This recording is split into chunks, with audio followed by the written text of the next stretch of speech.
Dari sisi lain, ini juga akan menjadi pembersihan terhadap dosa-dosa Bapak Ibu sekalian. Semua ujian sekecil sampai sebesar apapun adalah pembersihan dosa. Sebagaimana hadis riwayat Muslim yang pernah kita sampaikan. Dan sebenarnya sudah sering diulangi hadis ini. Kata Nabi SAW, tidak ada yang menimpa seorang muslim dari capek, letih, gangguan orang, penyakit, bahkan duri yang menusuk tubuhnya kecuali jadi pembersihan terhadap dosa-dosanya. Ya. Dan pernah ada seorang wanita, dia lagi demam, lalu Nabi SAW lihat dia lagi demam. Nabi mengatakan, kenapa kamu? Dia bilang, demam ya Rasulullah, semoga Allah tidak berkahi demam ini. Dia mendoakan keburukan untuk penyakit demamnya.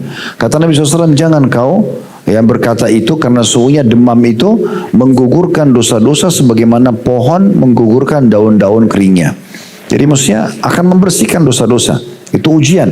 Apapun sifatnya, ibu kalau bapak sekalian merasakan dalam seharian ada orang yang ganggu, ada orang yang gosipin, ada sesuatu yang tidak nyaman buat kita, maka kita yakin itu adalah sebuah ujian. Pastikan dia akan menjadi tambahan pembersihan dosa kita. Yang ketiga, dia juga akan menambah pahala. Ada pahala-pahala Bapak Ibu sekalian, atau ada derajat-derajat di surga nggak bisa didapat kecuali dengan ujian. Misalnya ada satu level istana di surga, kita harus ibadah selama 100 tahun. Tapi umur kita hanya 70 atau 80 tahun. Cuman Allah ingin kita sampai ke derajat itu. Bagaimana caranya? Allah uji dengan penyakit 10 tahun. Allah uji mungkin dengan anaknya meninggal. Allah uji mungkin dengan orang tuanya rewel. Allah uji dengan gangguan tetangganya. Allah uji dengan bangkrut usahanya. Nah ini ujian-ujian ini akan menyampaikan kita ke derajat yang tadinya kita tidak bisa jangkau hanya dengan ibadah. Jadi ujian itu banyak sekali manfaatnya. Dan yang selanjutnya, yang keempat adalah ujian itu akan menyadarkan kita kalau kita ini makhluk dan kita punya Tuhan. Sehingga kita akhirnya kembali kepada Allah Subhanahu wa Ta'ala. Di masa ujian datang, itu masa yang terbaik untuk kembali kepada Tuhan Allah Subhanahu wa Ta'ala. Disitulah kita berdoa, kita merengek, kita mendekat diri kepada Allah Subhanahu wa Ta'ala. Mungkin kita semua pernah mengalami di saat ada satu ujian yang datang berat, lalu kita akhirnya menangis dengan Allah, kita mohon Allah berikan jalan keluar, dan akhirnya sekarang sudah selesai. Kan gitu.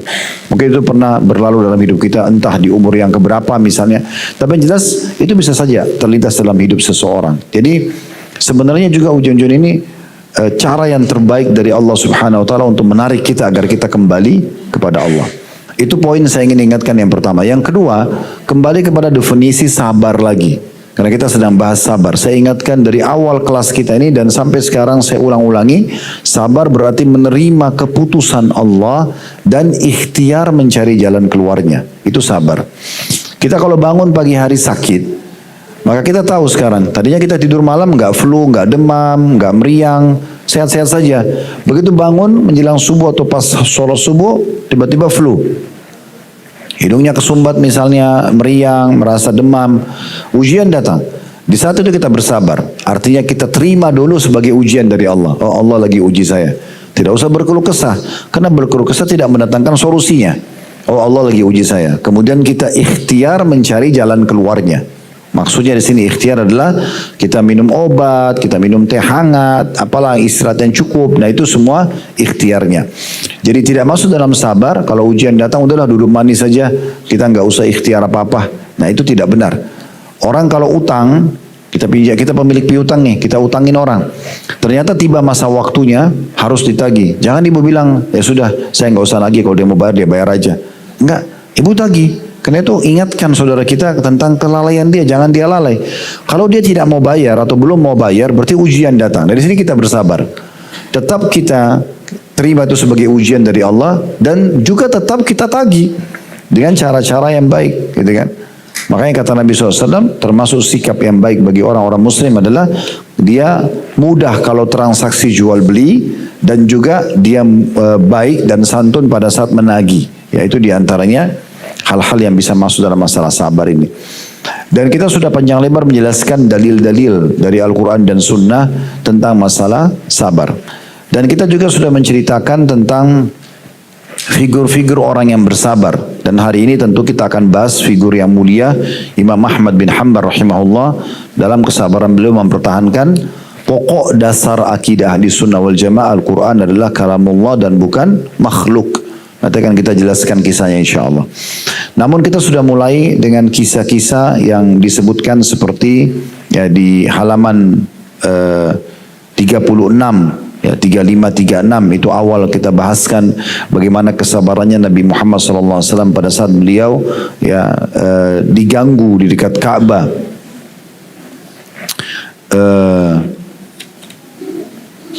Pada saat leher beliau dicekik ya oleh seorang kafir Quraisy bernama Uqbah bin Abi Mu'aid, dan pada saat itu Nabi SAW bersabar ya. Begitu juga kisah Abu Jahal ya yang menyuruh salah satu dari tokoh Quraisy untuk menuangkan kotoran unta sementara Nabi SAW lagi sholat, dan beliau bersabar dengan itu juga sudah kita sampaikan. Begitu juga Nabi SAW waktu ditolak dakwahnya di Mekah dan juga ditolak dakwahnya di kota Taif. Sementara beliau seorang Nabi, beliau punya retorika yang baik, beliau orang yang terpercaya di kaumnya. Ini terutama pelajaran bagi para da'i. Jadi bisa saja ada yang menolak dakwanya, ada yang menerima dakwanya. Tapi selama dia ikhlas akan banyak juga yang menerima dakwanya. Tapi masih ada saja orang yang mungkin dia dinasihatin untuk sholat, tinggalin khamar, tinggalin dan itu, tapi dia tidak mau tinggalkan. Itu pasti ada. Jadi tidak perlu ada kekecewaan karena para nabi-nabi pun sama. Itu kurang lebih di poin pertama 3 kejadian Nabi Muhammad SAW dalam hidup beliau yang diuji oleh Allah dan beliau bersabar. Kemudian poin yang kedua sudah kita sampaikan tentang kesabarannya Khubayb bin Adi radhiyallahu anhu pada saat beliau diikat oleh orang-orang Quraisy di pohon kurma di Mekah, lalu beliau disiksa sampai akhirnya beliau terbunuh mati syahid. Juga sudah kita sampaikan kisah yang ketiga, kisah Masyita. Ini salah satu tukang sisirnya, anaknya Fir'aun yang akhirnya dibunuh oleh Fir'aun dengan anak-anaknya ya. Dimasukkan ke dalam minyak yang panas atau air yang panas ya. Kemudian dia pun terbunuh mati syahid, dan ini sudah kita jelaskan pada pertemuan kita yang lalu, dan bagaimana Allah Subhanahu wa taala memastikan kalau Nabi Muhammad SAW menyampaikan pada kita Masyita termasuk orang yang ahli surga, yaitu kesabarannya. Sekarang kita akan masuk di kisah yang keempat. Ya, semua tadi itu adalah mengulangi kembali isi buku kita dari halaman pertama sampai halaman 51. Saya ringkaskan tadi itu, dan kita akan masuk ke halaman 52, kisah keempat dari orang-orang yang bersabar di jalan Allah, yaitu kisahnya Imam Ahli Sunnah wal Jamaah, namanya Imam Ahmad bin Hanbal. Jadi sedikit saya mengingatkan lagi, imam mazhab ya, imam yang dipegangi pendapatnya umumnya di muka bumi ini dalam hukum fikih dan hukum-hukum agama ada 4. Imam Abu Hanifah, kemudian Imam Malik, kemudian Imam Syafi'i, kemudian Imam Ahmad. Ini kalau secara urutan dari tahun meninggal. Imam Abu Hanifah ya itu meninggal seingat saya tahun 150 Hijriah. Kemudian Imam Malik meninggal 179, kemudian ada Imam Syafi'i, ya, kemudian ada Imam Ahmad. Seingat saya sekitar 214 dan 240-an ya. Tapi keempat orang ini menjadi imam-imam rujukan. Umumnya di muka bumi ini mazhab Imam Ahmad diterapkan di Timur Tengah. Mayoritasnya Timur Tengah. Yang berpegang pada mazhab Syafi'i umumnya di Asia Tenggara, kayak kita di Indonesia, Malaysia gitu ya. Umumnya mazhab Imam Malik itu di wilayah Afrika, dan mazhab Imam Abu Hanifah biasanya di daerah India, Pakistan, dan juga di sebagian besar Eropa ya. Itu mereka karena banyak orang-orang Pakistan yang memakmurkan masjid di sana, maka tersebarlah mazhab Hanafi, dan itu juga di Turki terkenal mazhab Hanafi. Jadi kalau yang pernah umroh plus Turki atau pernah ke Turki itu, mereka mungkin akan lihat ada sedikit perbedaan dari tata cara seperti pelaksanaan Jumat ya. Itu biasanya ada perbedaan, tapi itu perbedaan madhab yang punya dalil. Tapi intinya 4 imam madhab ini. Tentu semua punya kisah masing-masing, tapi salah satu dari imam ini namanya Imam Ahmad bin Hanbal. Dia dikenal dengan muridnya Imam Syafi'i dan salah satu pemilik madhab yang sangat masyhur. Nah, ada banyak kisah dalam kehidupan beliau yang bisa diambil pelajaran. Namun salah satunya adalah beliau pernah mempertahankan pokok dasar keyakinan ahli sunnah kalau Al-Quran adalah kalamullah dan bukan makhluk. Kalamullah dan bukan makhluk. Nah, ini mungkin tidak semua orang bisa memahaminya, tetapi saya berikan gambaran secara umum ya. Imam Ahmad bin Hanbal ini pernah di masa hidup beliau ada 3 khalifah, 3 raja di masa itu umumnya semua mendukung pendapat ya Mu'tazilah, salah satu kelompok yang mengaku Islam. Mereka mengatakan Al-Quran adalah makhluk dan bukan kalamullah. Sementara ini sangat fatal sekali, karena kalau orang mengatakan Al-Quran adalah makhluk, berarti ada bagian dari Allah makhluk, karena Al-Quran adalah kalamullah. Itu bukan perkataan makhluk. Memang itu perkataan Allah Subhanahu wa taala dan kita harus yakini ya, walaupun kita yang membacanya, tapi itu betul-betul secara hakiki adalah kalamullah sebagaimana yang kita bacakan pendapat para ulama-ulama berhubungan dengan masalah ini. Tapi Bapak Ibu sekalian, waktu itu orang pemaham tokoh-tokoh Mu'tazilah ini berhasil melobi khalifah, raja pada saat itu, kalau pemahaman ini yang benar. Dan selain daripada ini batil. Bahkan kalau perlu selain pemahaman ini bahwasanya Al-Quran makhluk, itu harus dihukum. Maka mulailah raja menerapkan sebuah peraturan kalau semua orang ulama yang berbeda pendapat dengan ini harus dihukum. Sehingga waktu itu terjadi 2 kubu besar ulama di wilayah Irak.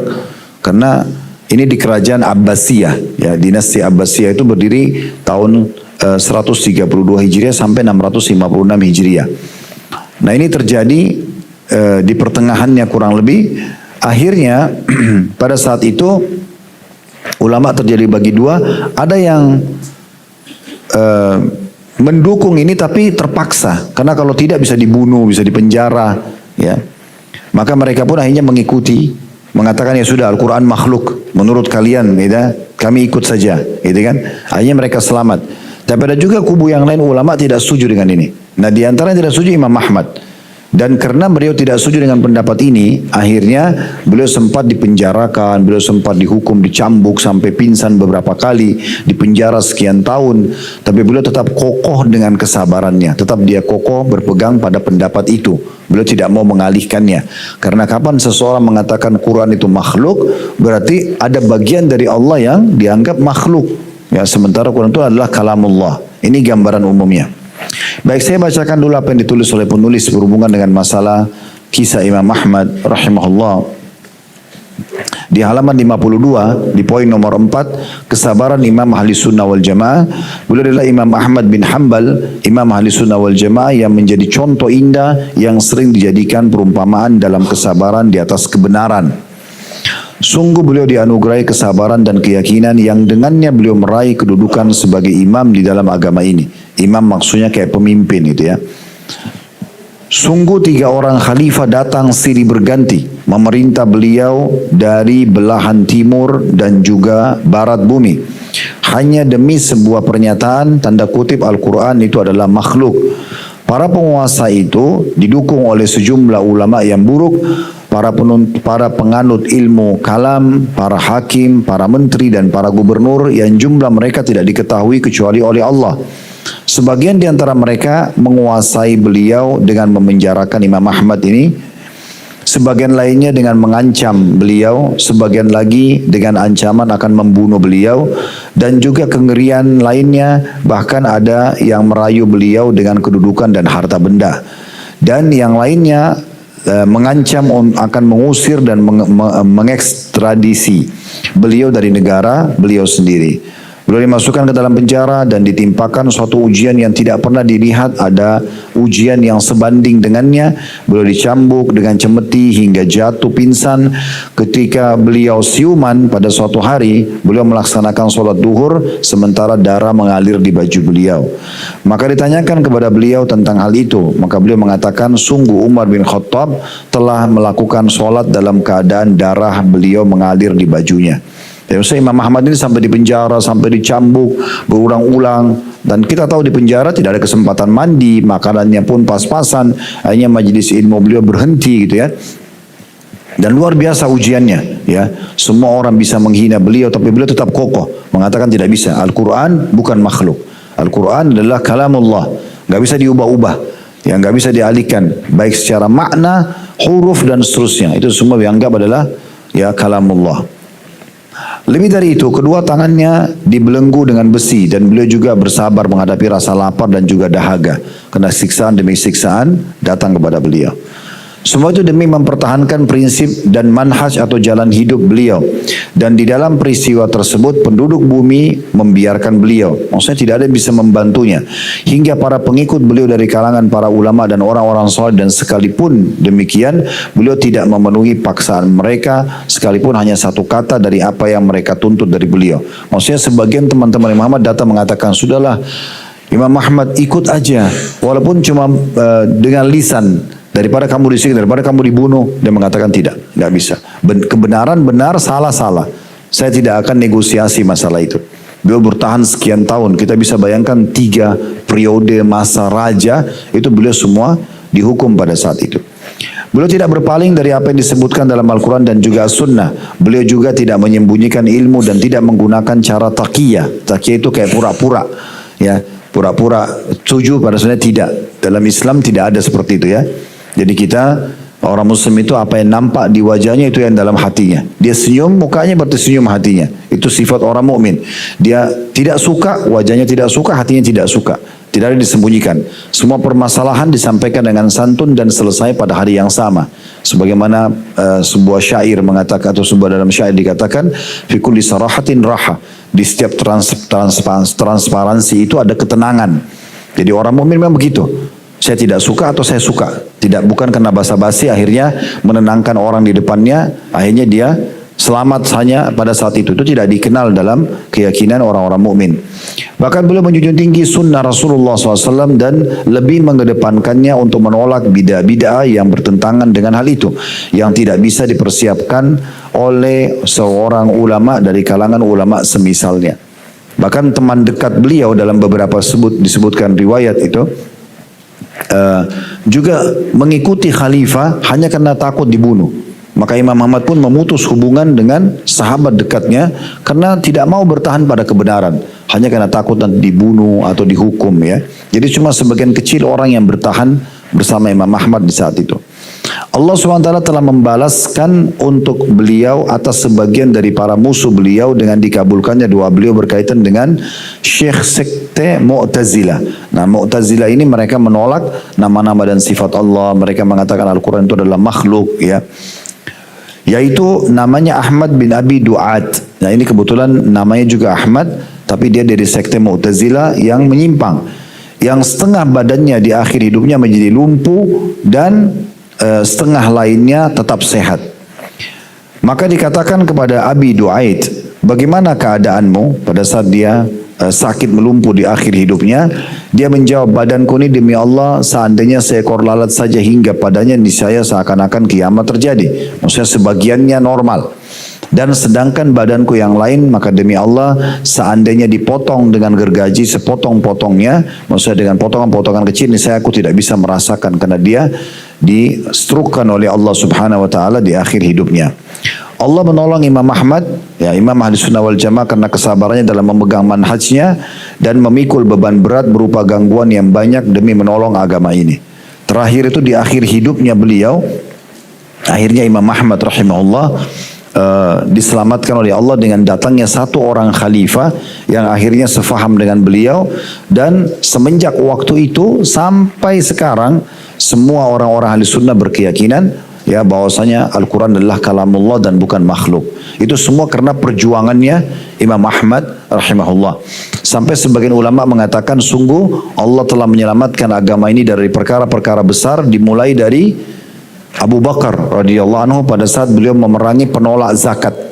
Jadi waktu Nabi Muhammad SAW meninggal, Bapak Ibu sekalian, itu ada beberapa suku Arab yang menolak mengeluarkan zakat. Mereka mau menghapuskan hukum zakat dalam syariat Islam.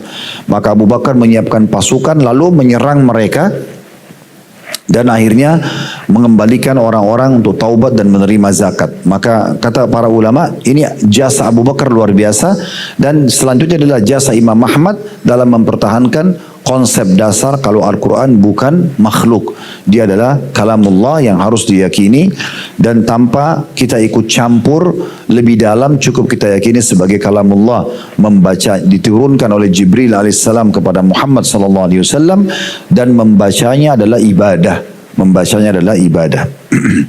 Dikatakan dalam sebuah syair memuji Imam Ahmad, adha ibn Hanbalin mihnatan mardiyatan Wa bihubbi Ahmada yu'raful mutanassiku. Wa idza ra'aita li Ahmada mutanaqqisan fa'lam bi anna suturahu satuhattaku.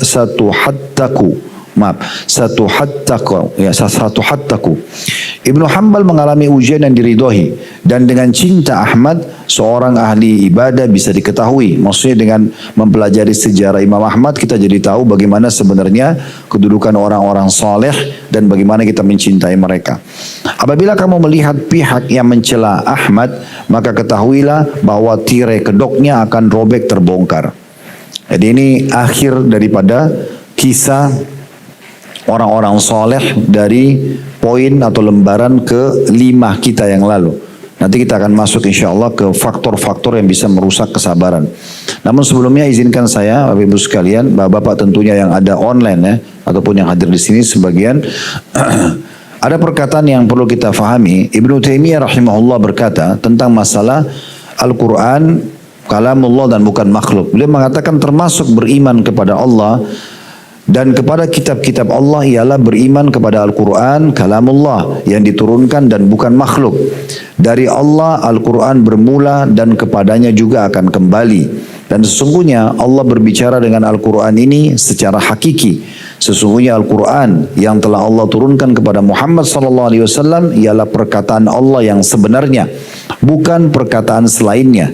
Tidak boleh melepaskan kata-kata bahwa Al-Quran adalah hikayat dari kalam Allah atau ungkapan tentang kalam Allah. Bahkan apabila manusia membacanya atau menuliskannya dalam mushaf-mushaf atau lembaran-lembaran, Al-Quran tetap tidak keluar dengan demikian dari keadaannya sebagai kalamullah yang sebenarnya. Sesungguhnya suatu perkataan hanya akan disandarkan secara hakiki kepada yang sejak semula mengatakannya dan tidak disandarkan kepada orang yang mengatakannya sebagai penyampai. Al-Quran adalah kalamullah, baik huruf-hurufnya maupun makna-maknanya. Kalam Allah bukan hanya huruf-huruf saja tanpa makna, dan bukan pula makna tanpa huruf. Artinya semua kita yakini adalah dari Allah subhanahu wa ta'ala. Baik, kita akan masuk sekarang ke lembaran ke-6. Itu tadi penyempurnaan dari sisa bab kita yang sebelumnya, pasal lembaran ke-5 tentang kisah orang-orang saleh. Sekarang kita akan masuk ke faktor-faktor yang merusak kesabaran. Sebelum kita masuk ke poin-poin yang disebutkan oleh penulis, saya ingin coba mengangkat dulu beberapa konsep-konsep atau mungkin ilustrasi atau mungkin keyakinan yang biasa kita sebutkan di Indonesia. Seperti contoh misalnya, sabarku ada batasnya loh, misalnya gitu, ya. Aku ini sabar tapi ada batasnya. Pernah dengar ya? Nah, ini sebenarnya terbantahkan dalam syariat karena tidak ada batasnya sabar, ya. Sabar itu tidak pakai batas. Kalau kita bilang sabar itu ada batasnya, berarti kita juga akan siap menerima pahala hanya sampai di situ. Karena selama kita terus bersabar, misalnya 2 hari, 3 hari kita sekarang diuji oleh Allah dengan diganggu oleh orang. Kita sudah bersabar nih, tapi hari keempat kita nggak sabar, kita balas dia misalnya. Maka berarti pahalanya cuma sampai 3 hari. Hari keempat dan seterusnya bisa saja terbalik. Tadinya orang yang menyerang kita itu berdosa, sekarang kita juga berdosa bersama dia. Atau bahkan mungkin kita bisa lebih besar dosa daripada dia. Kan kalau ibu dan bapak ingin membalas seseorang, kalaupun mau membalas ya, kalau bersabar itu lebih baik. Tapi kalau kita ingin membalas, maka harus kita tahu balasannya setimpal, nggak boleh lebih. Misal orang gosipin sesuatu, kita juga gosipin dia misalnya, setimpal itu berimbang nanti. Walaupun ini tidak baik ya, tapi kalau misalnya kita balas dengan sesuatu lebih besar, bisa saja kita lebih berat hukumannya nanti hari kiamat. Contoh, orang gosipin kita tapi kita tonjokin dia, dia kata-kata tapi kita main tangan, atau kita membunuhnya, kan lebih besar. Otomatis nanti di hari kiamat kalau dipertemukan di mahkamah Allah, kita lebih berat daripada orang tersebut. Yang paling baik, senjata paling tenang, ya paling aman adalah sabar. Apapun ujian datang kita bersabar. Kalau seandainya yang dituduhkan kepada kita itu benar, maka Bapak Ibu punya kesempatan bertaubat kepada Allah dan introspeksi diri, perbaiki. Dari kejadian itu kita bisa perbaikin. Oh ternyata betul saya ditegur nih, cuma melalui lisan orang-orang ini, gitu kan? Kalau kita tidak melakukannya dan itu fitnah, saya jamin Bapak Ibu sekalian, agar kalau Anda bersabar, Allah akan kasih jalan keluar. Allah akan tolong Anda dan Allah bela Anda dengan caranya. Dan kalau cara Allah sudah datang itu tidak masuk di akal kita. Ada orang yang bela kita, ada orang yang luruskan, orang yang jahat itu terbongkar kedoknya, dia dicelakakan oleh Allah. Banyak cara. Tapi kita bersabar selama kita tidak melakukannya. Jadi sebenarnya sabar nggak ada ruginya. Kalau itu benar yang dituduhkan, kita kesempatan introspeksi diri. Kita jadi perbaikin diri kita. Dan kita cukup beristighfar kepada Allah, tidak usah terlalu banyak klarifikasi begini segala macam. Udah, oh ya saya salah. Kalau itu adalah perbuatan, kita beristighfar kepada Allah. Kalau itu hak orang, kita kembalikan, kita perbaikin. Nanti jadi baik sendiri tuh. Allah punya cara karena kita sudah perbaikin asal permasalahannya, gitu kan. Daripada orang buat salah, dia terus membela dirinya. Enggak kok, sana klarifikasi, sini minta, sini bela diri. Padahal dia salah jelas. Ini tidak akan ada selesainya. Bahkan akan makin memperkeruh permasalahan. Karena bisa saja pembelaan-pembelaan terhadap dirinya itu mendatangkan permasalahan baru dalam hidupnya. Allah bisa datangkan seperti itu. Oleh karena itu kita tidak usah terlalu banyak membela diri, apalagi salah. Jadi kan pada introspeksi diri. Kalau kita benar, tidak membela diri pun, Allah punya cara membelanya. Ini coba dijadikan sebagai sebuah teori sederhana Bapak Ibu sekalian, tapi ini solusi yang luar biasa. Ya. Kita kembali ke pemahaman tadi. Jadi sabar itu tidak benar kalau dikatakan ada batasnya. Tapi sabar memang tidak berbatas. Sebagaimana syukur tidak berbatas.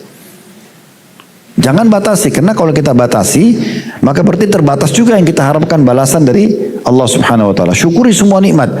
Mau dari tarikan oksigen, hembusan nafasnya, setelah itu pembakaran dari tubuh kita, mau kita seteguk air, mau kita bisa, mata kita masih bisa melihat, telinga mendengar, hal-hal yang mungkin sudah setiap hari kita nikmati nikmat Allah itu, kita syukuri. Mungkin juga sesendok makanan, seteguk air dan seterusnya, semua kita syukuri. Dan tidak ada batasnya, sampai hal yang besar.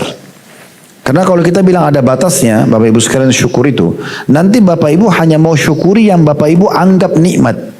Ya, misalnya contoh, target Bapak Ibu rumahnya harus di Gandaria, misal, dan rumahnya harus 500 meter, baru Ibu Bapak menganggap itu nikmat. Sehingga kalau Allah kasih rumah, mungkin selain di lokasi ini, luasnya pun cuma 120, oh keluh kesah terus. Rumahku itu kecil, rumahku jauh, rumahku macet, masih dalam gang. Padahal sebenarnya bukan itu kuncinya untuk pindah ke Gandaria. Alhamdulillah dulu di sini dapat yang itu. Kan syukuri dulu kan itu. Nah itu poin yang luput kadang-kadang dari sebagian orang. Jadi harusnya kita mensyukuri semua nikmat. Ya, sebagian ulama bahkan mengatakan kalau mau lebih cepat mendapatkan balasan tambahan adalah besarkan nikmat di depan mata kita walaupun itu kecil. Kayak tadi contohnya seteguk air, sesuap makanan, selembar pakaian. Kita coba lihat bagi Bapak Ibu yang masih bersama dengan pasangannya, ada anak-anak, masih sehat badannya, itu semua besarkan nikmat itu. Alhamdulillah, alhamdulillah. Nanti yang lain akan datang karena Allah bilang dalam surah Ibrahim, la in syakartum la azidannakum. Kalau kalian syukur saya akan tambah. Tapi kalau kita selalu keluh kesah di sini, bagaimana pindah ke nikmat yang lebih besar? Susah. Kita seperti kerja di satu perusahaan, mau naik jabatan, tapi kita nggak pernah berbuat untuk jabatan itu, nggak pernah kita berbuat. Yang kita ada cuma keluh kesah, pekerjaan saya, jelekin perusahaan atau apa saja. Jadi tambah nggak dapat gitu ya, tambah nggak dapat gitu. Nah ini poinnya. Juga sisi lain Bapak Ibu sekalian, kalau Anda ingin mendapatkan sesuatu yang besar dari Allah, saya kasih contoh rasional. Kalau Anda di perusahaan, kalau Anda sudah mengajukan satu proposal, keinginan untuk dinaikkan gaji, dapat fasilitas jabatan. Setelah kita ajukan nih ke dirutnya, kira-kira apa yang kita lakukan? Ugal-ugalan kah di kantor? Datang asal-asalan atau tidak menyelesaikan pekerjaan? Atau justru tunjukkan prestasi? Yang mana? Nah, bagaimana Bapak Ibu berdoa, ya Allah berikan saya keselamatan atau lunas saya, tapi sholatnya masih terbengkalai, atau masih buka aurat, atau masih buka pintu dosa. Gimana bisa diijabah nih? Kan tidak mungkin gitu. Harusnya kita makin giat menunjukkan itu. Nah ini poin-poin prinsip dasar yang harus kita perbaikin. Perbaikin persepsi kita dulu. Maka semua akan berjalan dengan baik. Jadi sabar sekali lagi tidak ada batasnya. Sebagaimana syukur tidak ada batasnya. Terus bersyukur dan terus bersabar. Apalagi ujian untuk bersabar ini jauh lebih kecil dibandingkan Nikmat. Kan gitu saya bilang tadi, kalau kita introspeksi diri kita 30, 40, 50 tahun ke belakang kita mundur misalnya, kita akan temukan secara persentase 100% misalnya, mungkin 90% nikmat, 10% ujian. Ya. Maka kenapa kita nggak bisa terima ini dengan bersabar? Sementara Allah sudah menyebutkan kalau ibu dan bapak kembali lagi ke awal buku kita ini ya. Di awal buku kita ini terlalu banyak dalil-dalil yang diangkat oleh penulis dari Al-Quran tentang masalah pahala sabar. Ya. Pahala sabar itu luar biasa, tidak bisa digambarkan seperti apa. Karena memang Allah menyebutkan dalam Al-Quran, innama yuwaffas sabiruna ajrahum bighairi hisab. Allah akan memberikan balasan orang-orang yang sabar itu tanpa ada hitung-hitungannya lagi. Tanpa ada hitung-hitungan, jadi tidak ada lagi batasannya gitu ya. Jadi makanya sabar itu luar biasa kalau orang menjadikannya sebagai pegangan dia. Itu cukup banyak ayat Al-Quran kalau ibu dan bapak mau kembali melihat ada di halaman 14 ya. Dari halaman 14 sampai di halaman 18. Itu dalil-dalil Al-Quran tentang keutamaan sabar. Kalau kita kembali lagi ya, bagaimana memang di situ disebutkan tentang keutamaan sabar. Di situ disebutkan kalau tidak salah ada 7 poin. 7 dalil dari Al-Quran tentang keutamaan sabar. Setelahnya juga disebutkan hadis-hadis Nabi Muhammad SAW dari halaman 19. Itu tentang keutamaan sabar. Di situ disebutkan 10 buah hadis sampai halaman 28. Kemudian setelah itu juga ada lagi perkataan-perkataan ulama salaf tentang masalah sabar itu dari halaman 29 ya. Itu terus saja dinukil perkataan-perkataan yang sangat menarik untuk kembali kita ingat gitu ya. Itu sampai di halaman 33. Di antaranya yang menarik perkataan Umar bin Khattab di halaman 29 dia, "Lau anna sabra wa syukra ba'iran ma balautu ayyuhuma rakibtu." Seandainya sabar dan syukur itu adalah 2 ekor unta untuk berjalan, ya, maka niscaya aku tidak peduli manapun di antara keduanya yang harus aku tunggangi. Maksudnya akan berimbang antara syukur sama sabarku gitu ya. Dan beliau juga mengatakan wajadna khaira aishina bis sabr. Beliau mengatakan kami mendapati kebaikan hidup kami justru dengan bersabar. Justru dengan bersabar. Ali mengatakan, saya bacakan dulu ini ya, karena ini menarik untuk kita ingat kembali di halaman 30. Ali sahabat Nabi berkata, radhiyallahu anhu, sabru matiyatun la takbu wal qana'atu sayfun la yambu. Sabar adalah kendaraan yang tidak akan pernah terpeleset, dan sikap qana'ah merasa cukup adalah pedang yang tidak akan pernah meleset. Dan dalam statement yang lain Ali mengatakan sabar itu di dalam kehidupan kita ibarat kepala di jasad. Artinya tanpa kepala maka tidak bisa hidup. Nah begitulah sabar. Ali bin Abi Thalib mengatakan seperti itu. Ibnu Abbas, Abdullah bin Abbas radhiyallahu anhu mengatakan afdalul uddati sabru ala syiddah. Perbekalan yang paling baik dan paling utama adalah bersabar menghadapi kesulitan. Itu statement yang ketiga di halaman 30. Statement yang keempat, Al-Junaid berkata rahimahullah, ditanya tentang sabar, beliau mengatakan tajarru'ul murarati min ghairi ta'abbusin. Sabar adalah menelan kepahitan tanpa cemberut, karena tahu itu adalah sebuah ujian yang Allah ingin melihat iman kita. Yang kelima, Hasan Basri mengatakan as-sabru kanzun min kunuzil khair la yu'tihi Allahu illa li'abdin karimin indah. Kesabaran adalah salah satu perbendaharaan kebaikan yang Allah tidak memberikannya kecuali kepada seorang hamba yang mulia di sisinya. Kalau kita lagi ada ujian dan Bapak Ibu bisa bersabar menerimanya, oh ini Allah lagi uji saya, udah nikmatin prosesnya, tentu sambil ikhtiar tadi saya bilang, tetap berobat, tetap nagih utangnya, ya tetap sabar saja. Kalau kita dituduh yang tidak benar, kita tetap tunjukkan prinsip-prinsip yang baik, biar orang menilai sendiri, Allah punya cara. Maka dengan itu pasti kita akan mendapatkan keberuntungan gitu ya. Kemudian juga dikatakan di situ di poin yang keenamnya, Sa'id bin Jubair rahimahullah, seorang ulama tabi'in berkata, as-sabru i'tiraful abdi lillahi bima asaba minhu wa ihtisabu indallah. Sabar adalah pengakuan seorang hamba kepada Allah dengan musibah yang menimpahnya darinya, dan pengharapan seorang hamba untuk mendapatkan pahala di sisinya. Jadi dia akui itu ujian dari Tuhannya dan dia berharap dengan itu dia punya balasan. Karena kalau Bapak Ibu lagi sakit, lalu Bapak Ibu keluhkan misalnya kepada orang bukan dokter, bukan ahlinya, bicara sama semua teman-teman, semua kerabat, kita seperti sedang mengeluhkan, lihat nih Allah lagi uji saya. Kita sedang mengeluhkan Allah kepada makhluk, gimana ceritanya nih? Ya, sementara Allah itu maha melihat, maha mengetahui.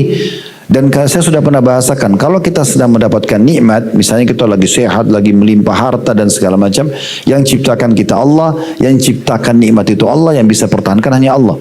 Kalau kita sedang diuji, lagi ada masalah, sakit dan segala macam, yang ciptakan kita Allah, yang ciptakan ujian itu Allah, yang bisa memberikan jalan keluar hanya Allah. Gimana bisa kita keluhkan pada makhluk? Kecuali satu keadaan yang pernah saya bahasakan, ibu dan bapak hanya konsultasi pada ahlinya saja. Sakit ke dokter dan memang betul-betul konsultasi. Maksudnya itu misalnya, dok saya sudah 2 hari sakit kepala, apa obatnya? Apa yang dokter tanya kita jawab. Jadi bukan curhat, dok saya cerita dulu ya, sebenarnya minggu lalu saya nggak sakit sih, gitu. Kemudian ceritalah ini makan tempe, makan sayur asam segala macam, nanti baru tiba-tiba saya sakit kepala dok. Dokter nggak butuh itu. Itu namanya curhat. Konsultasi itu saya sudah pusing sakit kepala 2 hari, apa obatnya dok? Dokter tanya apa kita jawab. Itu konsultasi sama ustadz atau ustazah. Suami saya ucapin kalimat tolak dalam kondisi emosi jatuh nggak? Itu saja hukumnya. Bahwa saya bilang ustadz saya cerita dulu ya. Sebenarnya saya sudah 10 tahun nikah nggak pernah suami saya ucapin itu. Tapi tiba-tiba dia ucapin. Ustadznya butuh apa di situ? Nggak ada kebutuhannya. Kebutuhannya adalah masalahmu apa, sampaikan, dijelaskan, kan begitu. Suami saya ucapin kalimat tolak dalam kondisi emosi jatuh nggak? Selesai. Saya semalam ketiduran, bangun sudah jam 6 pagi di matahari, masih bisa saya sholat subuh nggak? Selesai. Gak usah cerita tadi malam sebenarnya saya begadang sih, nonton bola atau apa gitu kan. Terus saya juga makan banyak, akhirnya gini saya masuk ke WC. Ini kan nggak dibutuhin gitu ya. Nah kalau konsultasi nggak masalah, diizinkan dalam syariat. Tapi curhat ini Bapak Ibu sekalian hanya kepada Allah. Persepsi kita selama ini salah, kita curhat sama manusia. Ini keliru. Kalau kata ulama yang sedang kita curhati itu orang yang mencintai kita, misalnya kedua orang tua kita, kita sebenarnya menambah beban buat mereka. Ibu, ayah, saya lagi begini, saya lagi begitu. Kan mereka jadi kepikiran. Bahayanya bisa masuk dalam bab durhaka. Sekarang kalau kita ribut rumah tangga, kita lagi ada masalah, cerita sama orang tua kita. Orang tua kita jadi beban pikiran. Bukankah bisa jadi bab durhaka? Kita mengatakan aja nggak boleh sama orang tua, kan gitu. Kalau orang itu kita benci kita, musuh kita, dia jadikan sebagai senjata. Cara yang terbaik konsultasi hanya pada ahlinya, dokter kalau sakit, ustadz atau ustazah kalau hukum agama, curhatnya sama Allah. Wudu, ibu berdiri di mukena, memberikan mukenanya di sejadahnya, sujud, tuangkan semua kepada Allah. Ya Allah, engkau telah mengujiku dengan penyakit, sembuhkan ya Allah. Kalau ini penyebab dosa hamba, maafkan. Kalau ini adalah ujian, berikan hamba balasan yang maksimal. Mudahkan hamba melalui prosesnya. Curhat sama Tuhan Allah SWT. Itu yang benar. Kalau ibu dan bapak lakukan ini akan mendapatkan solusinya. Begitu juga yang ketujuh perkataan Maimun bin Mihran rahimahullah, manala abdun syai'an min jismil khairi min nabiyyin aw ghairi illa bis sabr. Tidaklah seorang hamba meraih sesuatu dari jasmani kebaikan, maksudnya semua kebaikan dunia akhirat, baik dari seorang nabi ataupun selainnya, melainkan dengan kesabaran. Semua nabi-nabi Allah muliakan justru karena kesabaran mereka. Semua orang-orang saleh dimuliakan justru karena kesabaran mereka. Syukur nikmat itu Bapak Ibu sekalian lebih mudah dibandingkan sabar dengan ujian, ya. Tetapi dua-duanya bagian daripada ibadah. Tapi kita tetap harus imbangi keduanya. Setiap nikmat bersyukur, setiap ujian kita bersabar. Dan tidak bisa satu sayap saja. Misalnya kita kalau ada nikmat, alhamdulillah, alhamdulillah. Begitu ada ujian, keluh kesah. Ini nggak bisa. Seperti satu sayap saja nggak bisa terbang. Kalau kita lagi ada ujian, miskin, susah, sabar. Begitu Allah bukain rezeki, kaya, sombong, tinggalin sholat, tidak kenal keluarganya. Nah ini jadi masalah juga. Ini nggak berimbang. Sabar dia ada ujian, tapi kalau begitu dibukain nikmat tidak bersyukur. Nah ini juga tidak tepat itu ya. Ada statement yang ke-8 Umar bin Abdul Aziz rahimahullah, seorang khalifah masyhur. Beliau mengatakan, ma an'amallahu ala 'abdin ni'matan fantaza'aha minhu, dalam kurung fa'adahu makanaha as-sabr illa kana ma'awwadahu khairan mimman taza'ahu minhu. Tidaklah Allah melimpahkan suatu nikmat kepada seorang hamba, lalu dia, Allah, mencabutnya darinya, lalu menggantikan untuknya suatu kesabaran pada kedudukannya, melainkan apa yang dijadikan Allah itu pengganti lebih baik daripada apa yang dicabut darinya.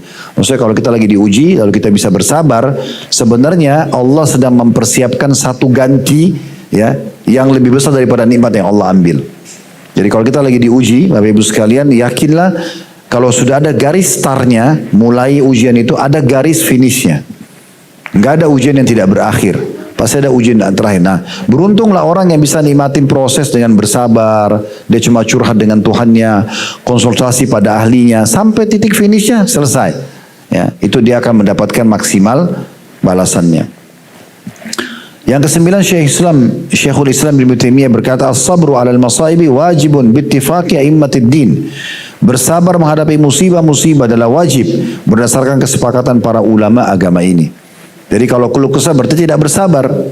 Dan yang terakhir Ibnu Qayyim Al-Jauziyah rahimahullah berkata, Inna Allah Azza wa Jalla ja'ala sabra jawadan la yakbu, wa sariman la yambu, wa jundan la yuhzam, wa hasinan la yuhdam, wa la yuthlam, atau wa la yu'lam tepatnya. Artinya sungguhnya Allah Subhanahu wa taala menjadikan sabar sebagai kendaraan yang tidak pernah terpeleset, pedang yang tidak pernah meleset, tentara yang tidak bisa dikalahkan, dan benteng yang tidak bisa diruntuhkan dan tidak bisa dihancurkan.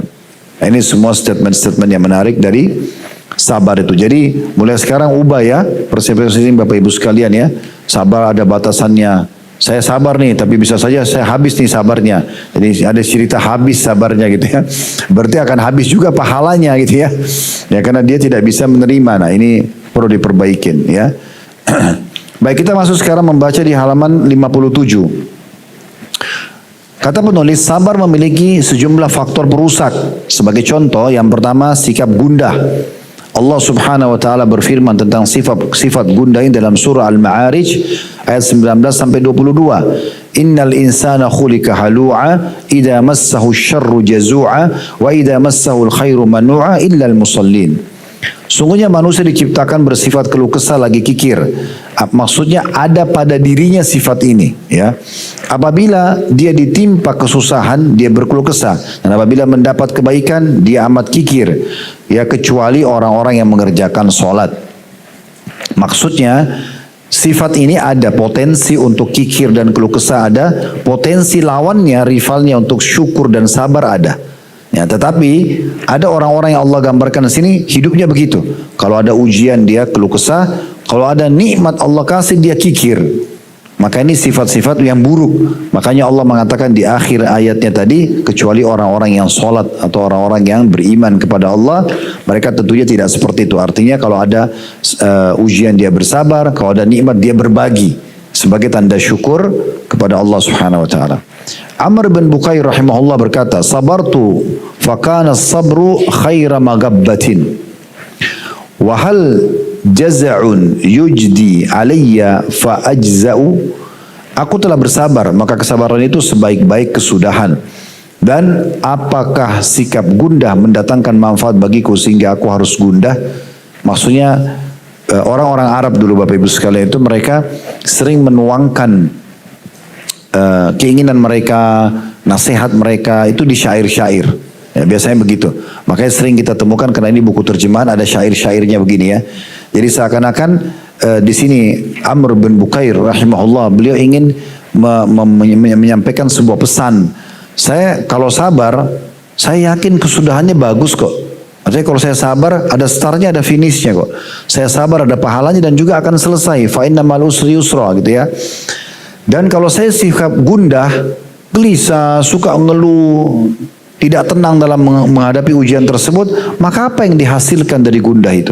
Tidak ada. Misal contoh ibu dan bapak bangun tidur sudah demam, flu, lalu marah-marah, nyalain AC lah, nyalain pasangan hidup, kenapa kamu dinginin AC, atau apalah cuaca, segala macam. Ya, seperti juga di Indonesia itu ada biasa bahasa, kalau bangun tidur lehernya, uratnya sakit, salah bantal. Bantal salah apa? Saya mau tanya. Memang bantal salah?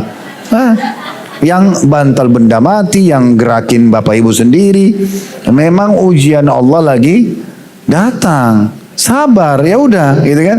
Karena ibu marah-marah nih, bantal ini kalau perlu ganti bantal, terus bisa sembuh langsung?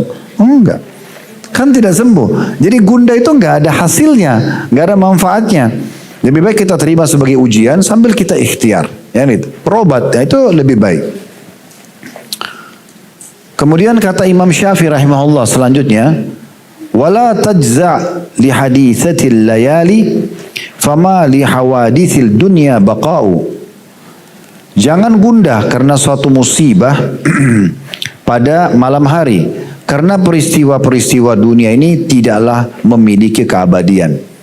Maksudnya kalau menimpa sesuatu sama kamu malam hari, besok kamu lewatin nih, lusa kamu lewat, lama-lama hilang, habis. Semua ada akhirnya. Di muka bumi ini tidak ada yang berakhir. Makanya tadi saya ajak berpikir, Bapak Ibu sekalian, kita coba lihat kembali yang lalu-lalu, kita akan temukan apapun yang pernah kita lewati sebagai ujian, pasti sudah selesai. Nah, masalah yang sedang kita hadapi sekarang akan sama dengan masalah-masalah sebelumnya. Ada start, ada finishnya. Cuma tinggal nikmatin proses itu.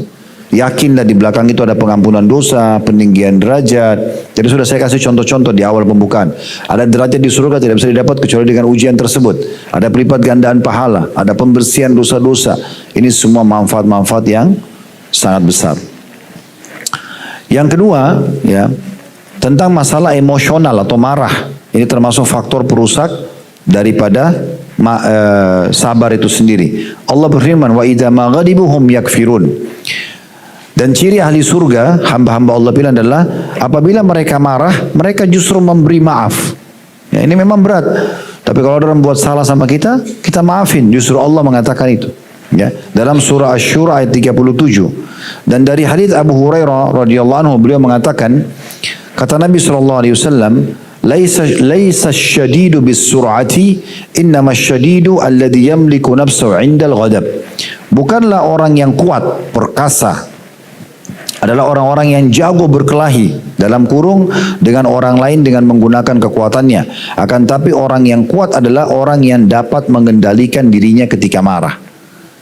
Jadi justru orang kalau bisa ngontrol emosi di saat lagi datang ujian, itu orang-orang yang perkasa sebenarnya, itu orang yang kuat. Biasanya orang kalau belajar bela diri itu, kalau orang baru belajar 2-3 jurus suka cari masalah di jalanan, ingin nunjukin keberanian. Tapi orang kalau sudah sampai ke masternya, itu justru yang dilatih itu emosinya. Biasanya supaya tidak mudah emosi, karena kalau emosi hilang semua jurusnya nanti. Jadi memang emosi itu luar biasa, membuyarkan semua ide, ya, mengubah raut wajah. Kalau ada dua orang Bapak Ibu sekalian, misalnya lagi ada masalah di antara mereka, Anda lihat di pinggir jalan, yang salah lagi dimarahin, yang benar sedang memarahin, lagi marah-marah. Anda tidak tahu masalahnya siapa yang benar siapa yang salah, tapi begitu Anda lewat, siapa yang Anda hardik? Yang marah-marah, padahal sebenarnya bisa saja dia benar. Itu buruknya orang marah itu. Karena orang tidak mau tahu, kita kalau sudah marah, orang tahunya kita yang buruk. Kan gitu. Maka untuk apa kita marah? Dan emosi itu bisa menegangkan banyak sekali urat-urat saraf, bisa membuat banyak penyakit-penyakit darah tinggi, stroke dan segala macam itu karena emosional. Makanya ada anak muda datang mengatakan, ya Rasulullah, wasiatkan saya supaya saya bahagia di akhirat. Nabi cuma bilang, la taghdab, jangan kau emosional. Apalagi ya Rasulullah, la taghdab, 2 kali, jangan kau emosional. Apalagi ya Rasulullah, la taghdab, jangan kau emosional. Bapak Ibu sudah tahu belum? Nabi Muhammad SAW meninggal itu tidak punya uban kecuali beberapa riwayat ya. Ada yang mengatakan 13, ada yang mengatakan 7, ada yang mengatakan 17 maksimal. Sisanya hitam semua rambut dan jenggotnya. Kenapa? Nabi nggak emosional. Bapak Ibu pembantunya lupa aja buat minum sudah marah-marah. Sama anak-anak marah-marah. Kadang-kadang marah sama pintu, marah sama sendalnya sendiri. Karena terbiasa emosional. Angin tutup pintu, wow marah-marah. Angin, udah santai aja. Ya itu udah terjadi. Sekarang dia emosi dengan sendal, dia sendiri marah dengan dirinya, sendalnya salah, marah-marah. Handphone dimarahin, segala dimarahin. Ini apa ini? Karena sudah dijadikan pola. Akhirnya belum umurnya sudah keriputan, sudah tua, ya, sudah ubanan sana sini. Itu salah satu kuncinya, ya harus tenang. Tenang aja. Kalau ada emosi, kalau ada masalah, tenang, jangan emosional karena tidak menyelesaikan masalah. Ya. Saya coba terapin teori ini, kadang-kadang ada hal-hal yang sudah menasional informasinya. Ini salah apa ini? Saya coba tenang, kembali kepada Allah SWT. Ya Allah, kalau ini ujian, mudahkan hamba melewati. Kalau ini adalah kesalahan hamba, maka terimalah taubat dan istighfar hamba. Bisa kita kembali, walaupun mungkin kita belum tahu ini salah atau tidak. Tapi dengan begitu mudah banget gitu melaluinya dan tetap aktivitas seperti biasa.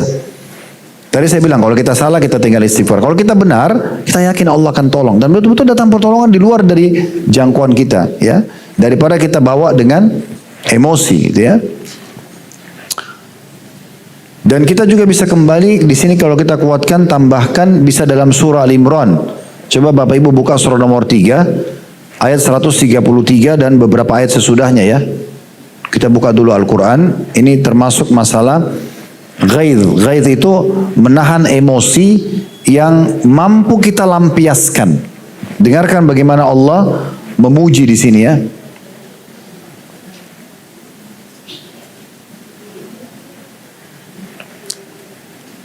Ayat 133 ya.